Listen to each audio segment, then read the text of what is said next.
So we haven't done a lot of 3/4 time signature in our lessons, but it makes sense to spend a little bit of time with it just to understand a little bit of the rhythmic values and some of the interesting things that you can do with 3/4 time. There is something called a hemiola, which can also be referred to as a polyrhythm, where you're taking the 3/4 rhythm, which is an odd metered rhythm, by the way, and odd metered because 3 being an odd number, but it's a common odd metered rhythm, unlike 5/4, 7/4, 9/4, 9/8, which are a little bit less frequently used. Although in more recent years, it's getting more frequently used in a lot of music, particularly fusion ideas, and certainly any music from world music can be done in odd meters, because in the Middle East in particular, 7s and 9s and 5s are pretty common. Well, we're going to look at the 3/4, which is the most common of the odd meters, and look at the different rhythmic values that can create some interest with this.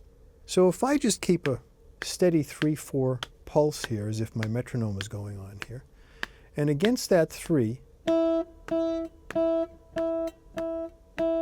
eighth notes would sound like, some combinations of quarter notes and eighth notes would be,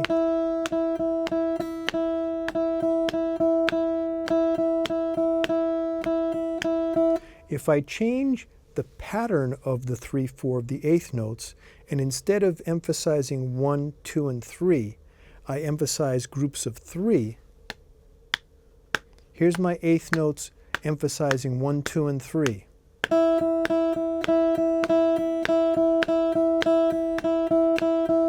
But suppose I emphasize 1, 3, and so you hear this as a grouping of 2 instead of a grouping of 3.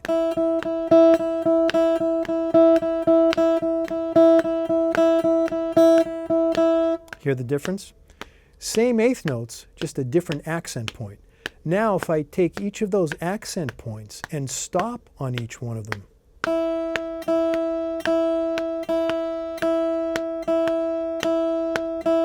two against 3.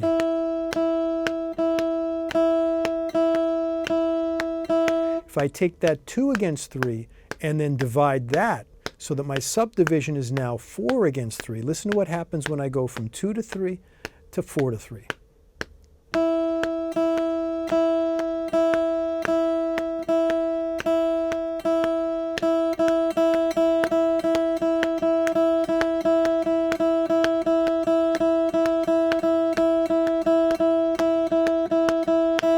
That's a little bit unusual, and that's a little bit like rubbing your belly and patting your head at the same time. You have 4 attacks evenly distributed in 3/4 time.